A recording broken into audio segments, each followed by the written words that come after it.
hello there. Welcome to On the Beat, the podcast that uncovers full frontal male nudity in cinema. My name is Laura, and I am here with my castaway, Ryan. Life is hell. What is the true meaning of life? What a fucking waste of time it is. Well, it's just basically What, life? Kind of. Boo. At least like what modern society is deemed as like your life. You know what I mean? Like Well, what your life should entail. Seems like a really great movie for your state of mind because we're talking about the 2024 thriller Eden, directed by Ron Howard, with a hot cast.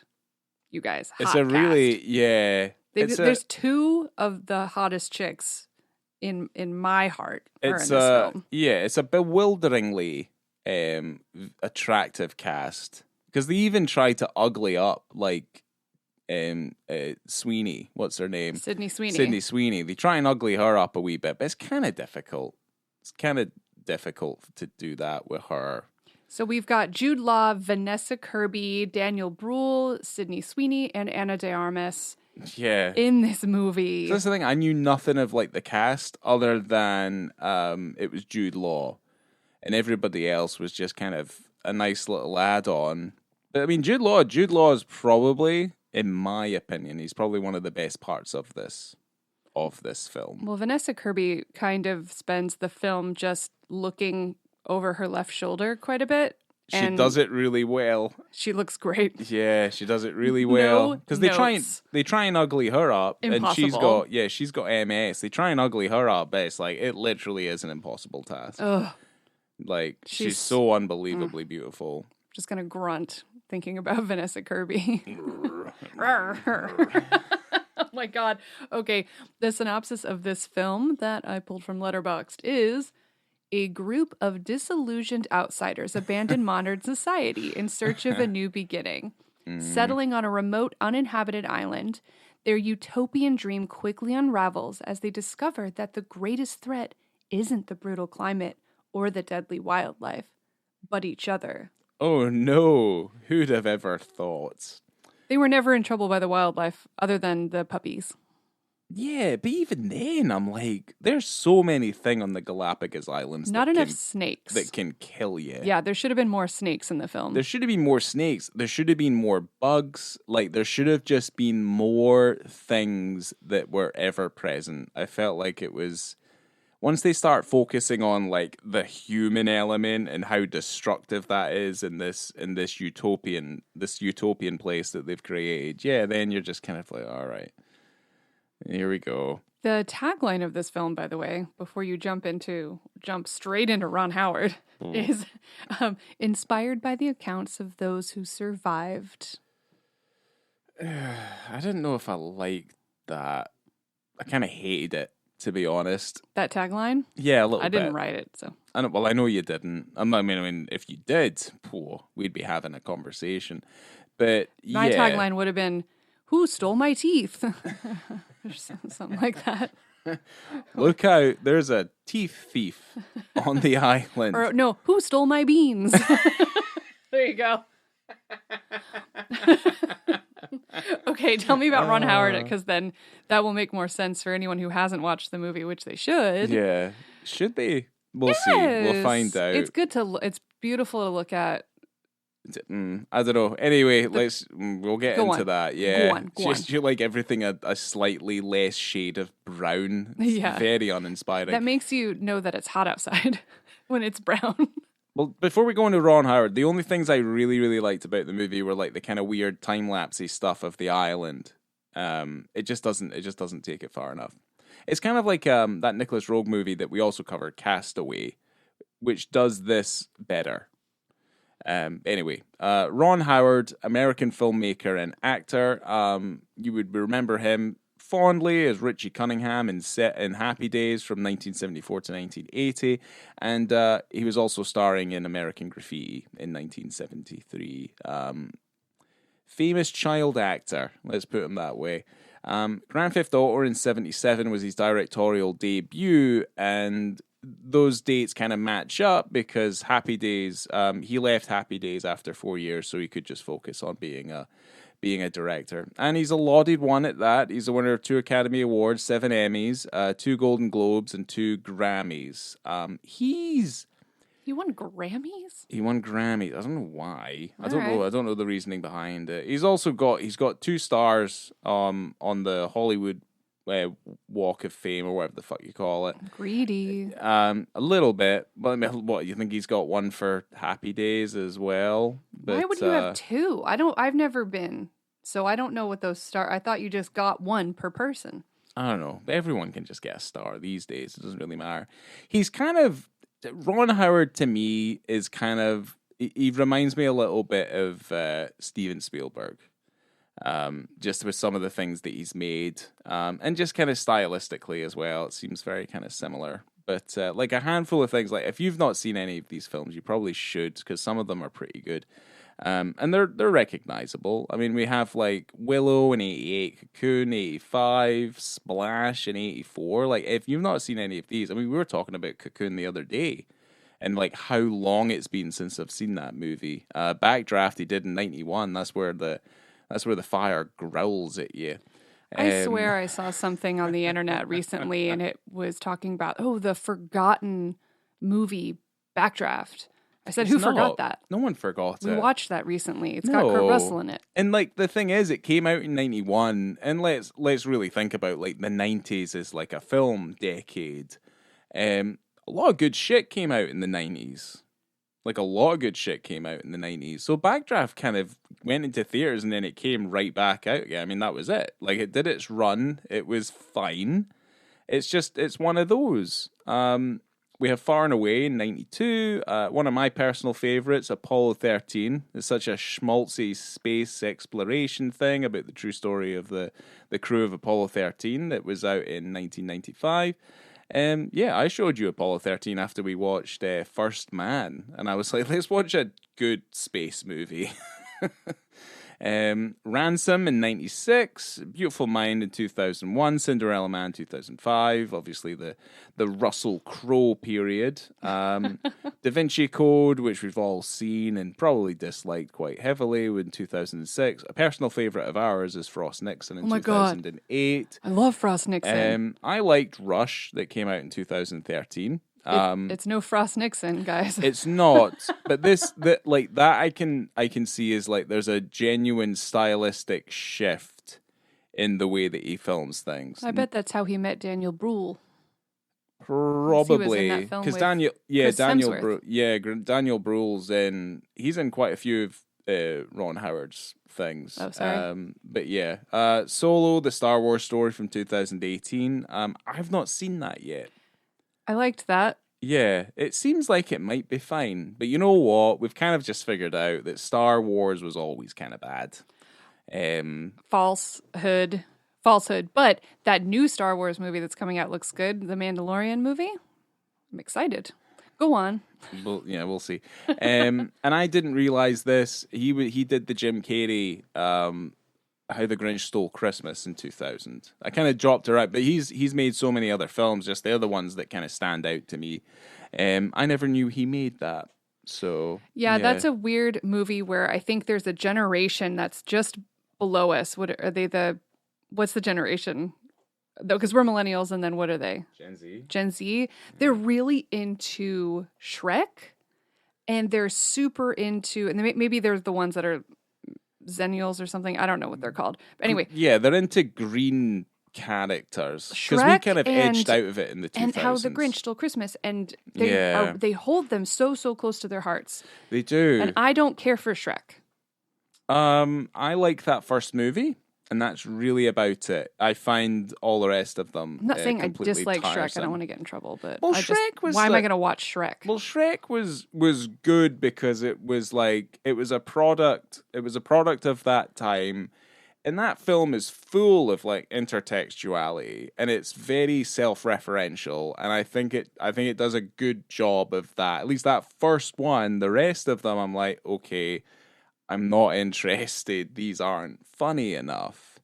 And yeah, we see it. You see it with like videos on the internet. People dressing up as the Grinch to like terrify their children at Christmas time. I like that though. That stuff some of those videos are unbelievably brutal. There's something really nice and heartwarming about people frightening their children and traumatizing them for life. Well, it was something that our parents did to us, and I feel like it's just something that we've just continued to harbor. Yeah, it's wonderful. The Grammys that Ron Howard has won is for the Beatles' 8 Days a Week documentary and one documentary called Music by John Williams. Oh, interesting. See, like Ron Howard's kind of he also I didn't say this and I should. He also narrated Arrested Development. Well, yeah. And it was 2003 to 2006 when it was on Fox, and then I had the pretty horrible Netflix years in 2013 to 2019. But yeah, Ron Howard, he does remind me of like a Steven Spielberg, kind of like in that classical sense. And really, he's been working for so long, such a long time, like 60 years. Yeah, it's crazy. But yeah, like there's some good stuff in there. Of course. There's some excellent stuff in there. He made some popcorn movies. He did. He made films you would go see in the cinema. Like kind of basic bitch movies. You know what I mean? Like kind of basic. Okay, I still am going to disagree because Frost Nixon's on that list, all right? It's still relatively quite basic. It's no JFK. This is a movie I would have really wanted to see in the cinema, and I was excited about this because I heard that I think it premiered at TIFF, and it'd been on my list for ages, and then it just came and went, and I never got to see it in the cinema, and then it's on freaking Netflix, which is a bummer. I wanted to see this big. Too many hot people to leave it on just a TV. But here we are. To me, it feels incredibly underwhelming, and I think it does the subject matter a bit of a disservice. Well, why don't you leave your reviews for the end, all right, mister? Because I've got to tell you some facts first. This whole thing is a review. That's true. So this film is based, as you might have known, because I said it already, based on a true story of European settlers who attempt to start a life on an isolated island in the Galapagos before World War II. So this is a post-World War I situation, and most of them are German. Yeah, I think that's a lot. Germany. Well, that's a lot of their motivations to leave Germany, is they can see what's happening in Germany that obviously leads towards the beginning of the Second World War. And obviously what was happening in Europe at the time. So yeah, you can see where that, because it's set in 1929, I think is how it begins. And so especially the characters of Ritter and Heinz, they were both in the war. Jude Law's character Ritter suffered from nerve damage and PTSD after fighting in World War I. And so his kind of main thing was building what he considered a utopia on the island. And he just spent his days writing his ideas for a new world order, essentially. One without, pain and death and suffering. Yeah. Because I'd still think, like, to this day, in terms of, like, the horrors of war and, like, the ultimate horrors of war, the Great War is probably the worst, like, easily. Because of how senseless it was. Like, how unbelievably senseless all the killing was. I mean, you can say that about violence.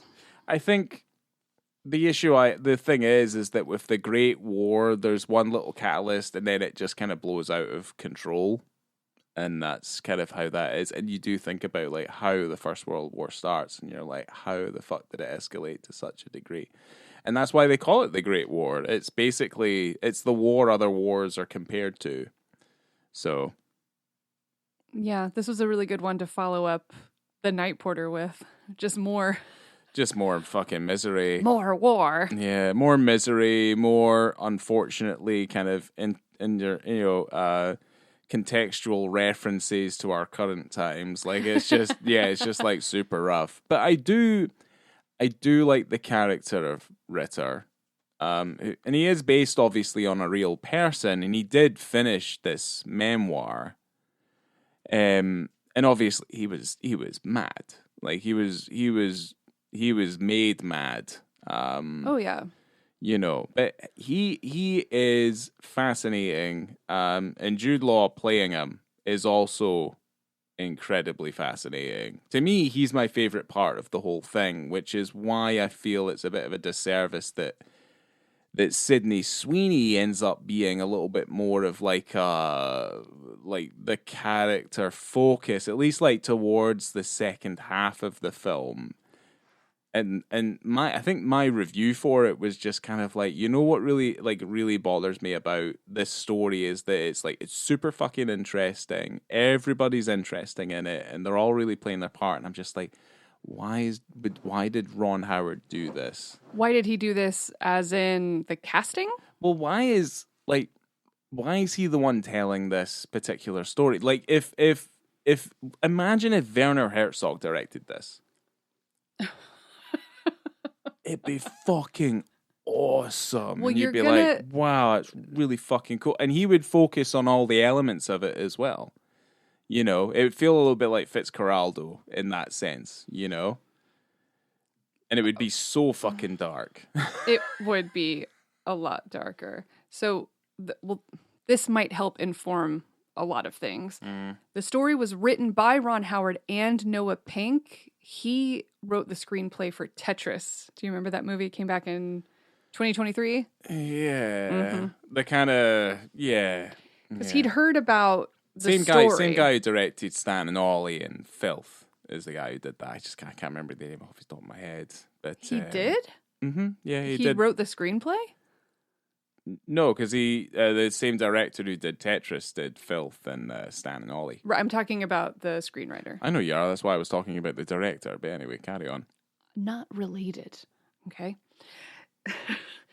Daisy Edgar Jones was originally set to play Sydney Sweeney's part, and Alicia Vikander was cast in Vanessa Kirby's role originally. Daisy Edgar Jones had to leave because of the SAG-AFTRA strike. Oh, and then Twisters had to resume shooting. So she had to go back and do Twisters rather than do this. Ooh, okay. And then we got Sydney Sweeney. Yeah. Well, she's no bad. But she's just like, some of the stuff she's at, I don't know. Sydney Sweeney has not pulled me in yet. She really hasn't. The accents are pretty amusing. And I don't want to say she's the weakest part because that's not necessarily true. Because when you have Ana de Armas there, she's just so strikingly different. But I think that really lends to her character anyway, so that works. And the thing is, she's using her actual accent. The thing I have with like the accents, and if you're gonna do accents in general, is I find it weird that they're putting on the accent of what their dialect would dictate their accent to be, yet they're speaking English. So I always have kind of issues with stuff like, because it feels to me like it's kind of like it's the stereotypical. That's just how things are done.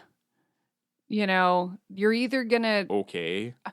I'm not saying it's the right way. Yeah, but they should just do perfect English, and it would just cover every single base, and then that's it. You don't have to, or you either do perfect English. But what's perfect English? Is it which? It's like RP. It's like RP. You don't pretend. It's like here's the thing. If it's German and stuff, it's like, okay, that makes sense. If it's English people putting on German accents speaking English, that's kind of like, okay, because you wouldn't do the same thing for, say, I don't know if it was like Eastern based. You wouldn't do that for the Japanese, where you're pretending to speak like a Japanese person, but you're speaking English and playing someone who's Japanese. It doesn't make any sense. So it's kind of like these different bordering layers of racism that we'll tolerate and we won't tolerate. That's what I'm kind of getting at. Yeah, I don't disagree with you. It's just how it's been done, and no one's gonna. Yeah, it's dumb. Yeah, it's movie accents. Yeah, which is why it kind of harkens into the Ron Howard as like the classical film director who's lived for so long and done so much. Like it makes sense. It makes an awful lot of sense. Well, the film was shot in Queensland, Australia, and Ron God. Howard spent weeks traveling around the Galapagos for research, and he actually went to where the story took place, so where they lived. And he said, you look at the cave and you can't imagine that anyone endured this, but it happened. I mean, Sydney Sweeney's character, like the person she's based on, Margaret, lived there until she died. She lived there her whole life. She was in her 90s. She lived on that island. Her children... I thought she left the island and lived somewhere else. She left a couple of times, like, to visit home. Okay. But she lived and died on that island. Oh, her children were raised on that island, and her children built a kind of little hotel B&B thing on the island that they still run to this day. Yeah, but the thing is, obviously, like, those islands just became far more modernized and civilized as you know, obviously human, like, you know, human intervention prevailed. I mean, it's just kind of one of those things. But yeah, I mean, the idea of living on the island and building everything from scratch, and you're the only people living there, I think that, yeah, it's horrific. Absolutely horrific. All the sets were built on location, and there was a small team who shot in the Galapagos, and the production team had to scout locations for poisonous snakes and found them every day in each of the locations, and all the actors are barefoot running around. There's no snakes in the movie. No, I don't remember there being a single snake. Not a single snake. They had them, snakes abound. Well, and they shot so many. It's like you're in the Galapagos, so that's like true too. Well, it's also one of the most unforgiving places on the planet, the Galapagos Islands. It's also surrounded by incredibly dangerous waters as well. So it's like, and also the Galapagos Islands are known for their lizards, which you only really see a handful of. I wanted someone like, I don't know, like Sydney Sweeney to wake up and she's covered in lizards. That'd be crazy. Just bugs. And there wasn't even really any bugs either. Like, and the thing is that I think the job does an adequate attempt of, you know, trying to characterize this place where this man is basically generating so much creative thought. You know, obviously it's fueled by his insanity, but at the same time, like, you know, what he's surrounded by is something that's relatively quite inhospitable. But it generates so much calming energy to him, so he's able to kind of write his thoughts and have his breakthroughs and stuff like that. Right, because it all comes into fruition because Ritter had lived there with his partner for maybe, 4 to 6 years? Yeah. Alone, and then he'd been sending his stories that he'd been writing. Yeah. And accounts of living on the island back home. And they got published and they became so popular that it spurred this inspiration in these other people to like, yeah, we have to get out of here too. We need to have utopia. Yeah. So that's when these other people start infiltrating their lives. And for whatever reason, living really close to each other. At least that's what it seemed like in the motion picture. Yeah, it didn't make... I mean, it made relative sense because like they'd spent so long cultivating the land that they'd been given. So it would also make sense that they'd want to stick close enough to each other because the cultivation, like it would be harder for them to go more, you know, inland to where it's a little bit more, you know, it's a little thicker. So it does make sense that they would try and band together. But again, it's human nature to band together like that, I think. So. Well, I mean, it did ruin everything. But in preparation to live on an island without dentists, the actual Ritter had all of his teeth removed and then wore a pair of like stainless steel dentures. Yeah. So when you are watching the movie, you're like, oh, he's all gummy. He will just put in his teeth. I mean... It's such a freaking hilarious real life fact that occurred that this dude's just like, I'm gonna get all my teeth taken out because they won't have any dentists. Like, that's wild. That's step one wild stuff. Yeah, I mean, but the thing is like he removes the potential for him to say get an infection and then you know introduce things like sepsis or whatever into his life. You know, where he might not be able to survive it if, say, he was on like the mainland. So, you know, it does make an awful lot of sense. He's committed. Yeah, I mean, he knew what he was in for, and he committed 100% to the cause. You know, like no fucking joke. But yeah, I mean, the thing is, Vanessa Kirby's character's there, his partner, she's suffering from MS.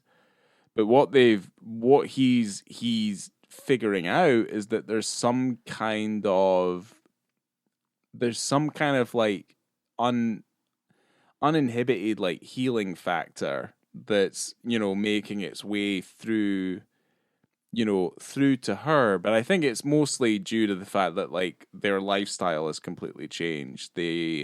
They're nowhere near industry. There's no industrialization on the island, so for their symptoms to obviously improve, that makes an awful lot of sense. Oh yeah, it's warmer, cleaner. Yeah, climate's better. They're being vegetarian lifestyle, like they're being active. Yeah, it makes sense for her to feel better. Yeah, especially considering the fact that when she moved back to Germany, she died of MS. It killed her. Yeah. So. Yeah, it does. So yeah, it's there's a lot of interesting kind of factors to this island living. Well, part of this island living would have Ritter, typically the actual Ritter, living naked because he lived out on an isolated island. Mm-hmm. So we only have maybe one scene of him actually naked in the film. And this comes in about 22 minutes and 10 seconds into the film. And it occurs just after Ana de Armas's character, the Baroness, arrives on the island. And she has a wicked cool threesome in the sea before meeting up with Ritter. It's very fun. Highly recommend. Yeah. If I had that opportunity, I would have taken it as well. Because it's Ana de Armas. Oh, I thought he's getting banged by a couple of guys in the water. I'm like, okay. But Ana de Armas, you're not going to pass that up. No, just pass her around. Just give her a wee pass round. I'm just saying, if it was consensual, I would absolutely say yes, ma'am. That's fine. Let's do this. Yeah. So she eventually meets up with Ritter because he is the famous one, and she's basically carried on the shoulders of her lovers. Yeah. And she asks to meet him, and he walks out nude. As is your wont. Brass. Yeah. But the thing is like, because he doesn't do it for basically the rest of the film, like it's only this one scene, this isolated incident, it's kind of like, it's kind of like a weird, it reads more like a weird kind of power move on like that couple's part. I fully agree, because if it was more casual, if he was just being himself, he would have been nude when the Hines family showed up. Yeah, but because it doesn't happen that way, because you can still do that and be discreet about it and be like, oh, you're nude, as in like, and it would probably fall into kind of weird Austin Powers territory, as well, like where you're trying to kind of hide his junk. But it would have, maybe it would have made that scene a little bit more impactful, and it would have definitely changed the tone of the scene if it was happening a little bit more regularly. So it's kind of weird. Certainly the way he walks out, he's a kind of John Wayne-ish, and he's just kind of got like his dick out, and you're like, huh, all right, that's a choice. It is a fantastic choice. Also, there's a shot, and I'm not necessarily, what am I trying to say? Comment on his body, but that butt doesn't quit. It doesn't. He's got junk in the trunk, son. It really does. Like, yeah, he has been doing squats, and you can tell. Yeah. 5 stars. Yeah, he's sticking a vacuum on that thing. It's going. Yeah. Yeah, he's got a big bum. It's like the butt that wasn't talked about enough, because I know I haven't gotten Ryan to watch Heated Rivalry yet, but there is just nonstop talk about those buns. And they're not talking enough about Jude Law's buns. So I think his buns need time out there. Yeah. In the spotlight. Aye. Who knows? This film might become a cult sensation. I doubt it. Highly unlikely. But yeah. Well, regarding specifically the male nudity in the film, Ron Howard said that it was in the script and the people depicted in the film were self-proclaimed nudists. And he wanted to add some nudity into the film because he couldn't film the entire thing with everyone nude the whole time, unfortunately. And when he was discussing the role with Jude Law, he asked if he'd ever been naked on stage, to which he replied, "Oh yeah, many times." And in Ron's experience, once an actor's been nude on a theater stage with a live audience, they're typically pretty comfortable being on screen. Okay.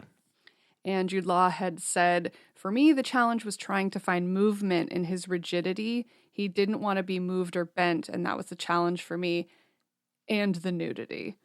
And he also said that this role probably required a little bit more audacity than his co-stars, but that also that they all had to be audacious. Right. Okay. I see. Those are my quotes. Like big personalities. Big bold. He's Be bold, be nude. Yeah, he's still the most interesting one out of the bunch. Well, yeah, he is. I mean, just his character is what brings everybody to the island. He's like the godfather of Floriana. He is what brings everyone there, and they all want to see him. They want to bask in his ideals and what he's trying to build there. Like, they just want a piece of what he's made. Yeah. And unfortunately, he's made exactly what he wants, and he doesn't want anything else. And these people literally just ruin everything. He's not there to share. No. Let's put it that way. He doesn't He want went to share. really far. He should have just kept it to himself. He should have. You know? He definitely should have. It's interesting because this movie depicts theories on what happened to the people in the island. Spoilers, people die. Yeah. But those are unsolved. And at this point, you're never going to find out what happened. So no one truly knows what happened to the Baroness and her lover.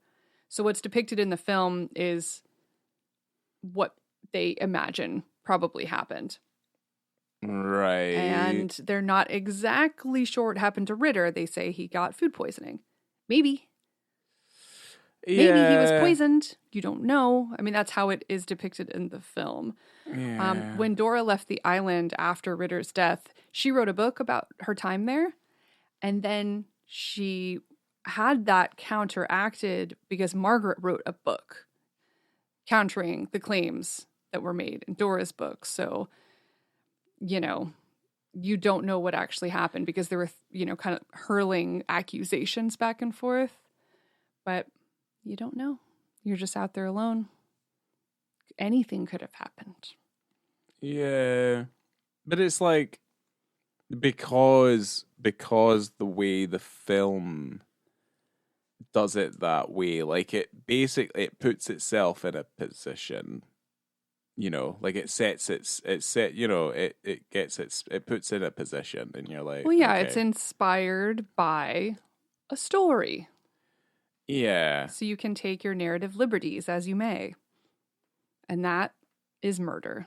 To me personally, in terms of like how the story is, I think the Baroness and stuff like that eventually kind of just succumbed to just living on the island. And they just had to be disposed of. And they decided to kind of keep it a secret from everybody. And I think that was just it. Well, natural causes? I think so.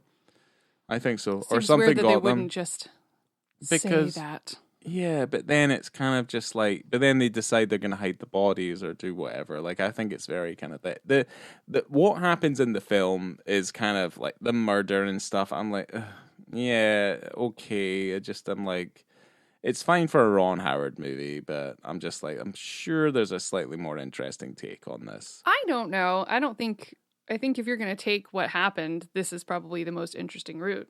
It's intrigue. It's thrilling. You've got sex and you've got guns and it's hot and sweaty and, she's porking all the time in that tent down there. You're such a Hollywooder. Mm. Yeah. I like movies. I know you do. And this is a movie. Mm-hmm. Yeah, so. It was a movie with a $55 million budget. and a box office take-home of $2.5 million. Oh dear, that's kind of It would have gotten my stinky. shekels if they would have come to the cinema. I would love to have watched this.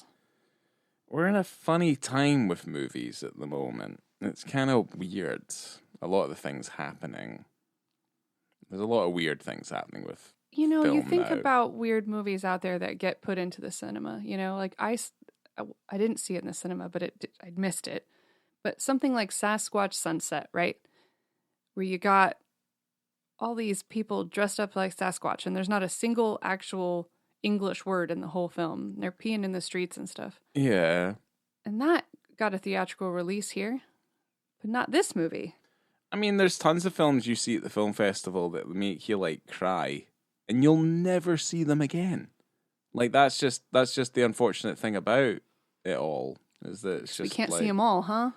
No, you'll never see them all. There's more being made, and the ones you see in the cinema don't necessarily mean that they're the best. They're the ones most likely to succeed, or at least the numbers that have been put in front of them are more likely to succeed or have the promise of being successful. There's just something weird here with such a stacked cast, and you've got Ron Howard as the director, and it's got a lot of money behind it, and it had a lot of traction going into festival season, and then it just pooped out. But it's kind of just Eden's a bit middle of the road to me, at least. Like I'm pretty sure there's other people out there who are just like, well, that's what that was.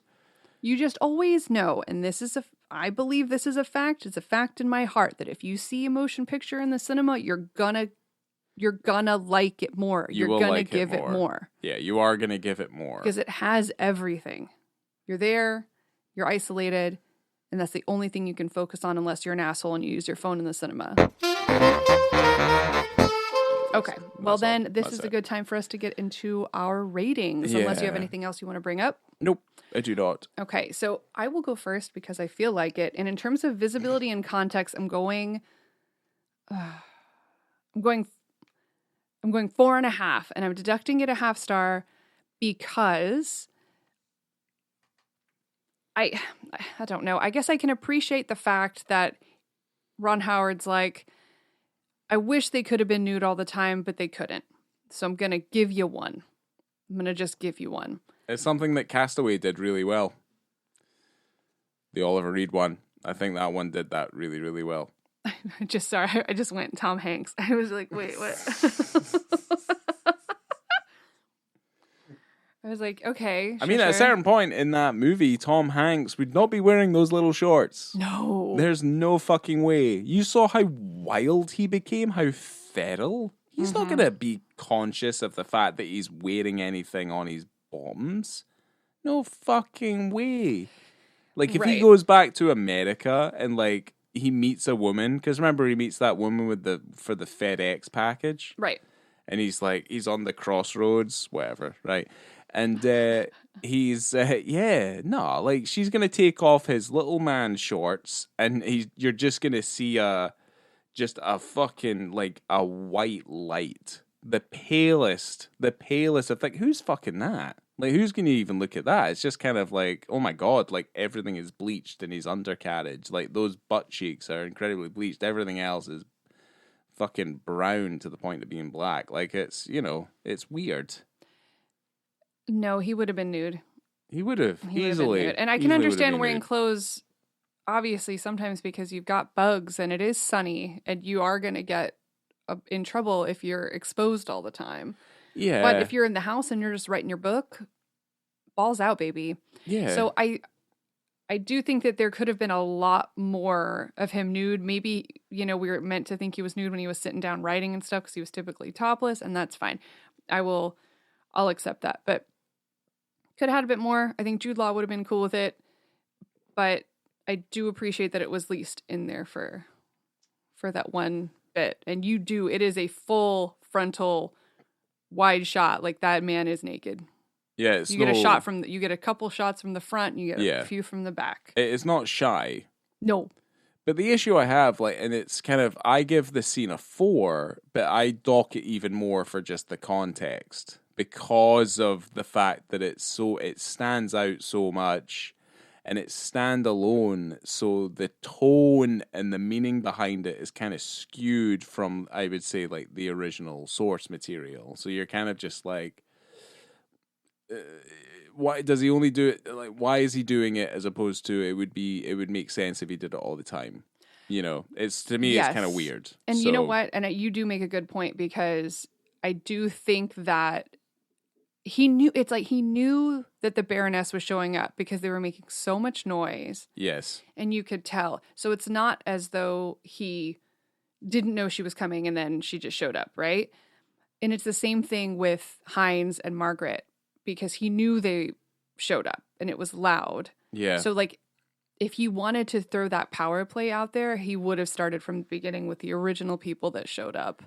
I can see, maybe, I do like the idea that it's a power play though. You know, he's like, this is me. This is my property. This is what I'm doing here.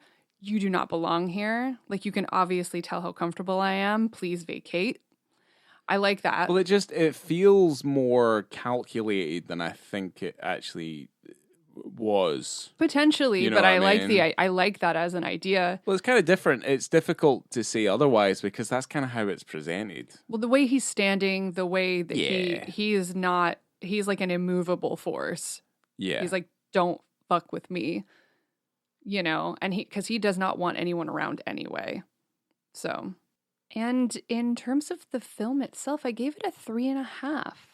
I enjoyed it. It is too long. It's like 2 hours 10, bit too long, but I liked it. I thought it was an interesting story, and I thought it was told interestingly, and I thought everyone was very attractive, and I liked that. I liked Ritter's gummy mouth. I was a big fan of that. Also, it's so violent at parts that are so shocking, and I liked that. The stabbings? Yeah. It's got one of the worst headshots in cinema history, though. True. It's pretty bad. The stabbing was good. I mean, yeah. I mean, you're allowed to like it. Thank you. Yeah. I did like it. Mm-hmm. I didn't love it, but I liked it. What about you? 2.5 because it's straight down the middle. Like I was kind of bored by it at a certain point, and plus I felt like the direction it was just going in just wasn't particularly interesting. But what is there is in parts like quite interesting, like the concept behind it, the fact that it's a true story. You know, I think that is good. I do wish someone else had tackled it though. That's my only thing. I think the story is really interesting, but I wish someone else had tackled it to see what we might have got instead. Because the only reason they pumped as much money into it as they did, and they put a bunch of beautiful people on an island directed by Ron Howard, was purely because they thought we could make this story profitable.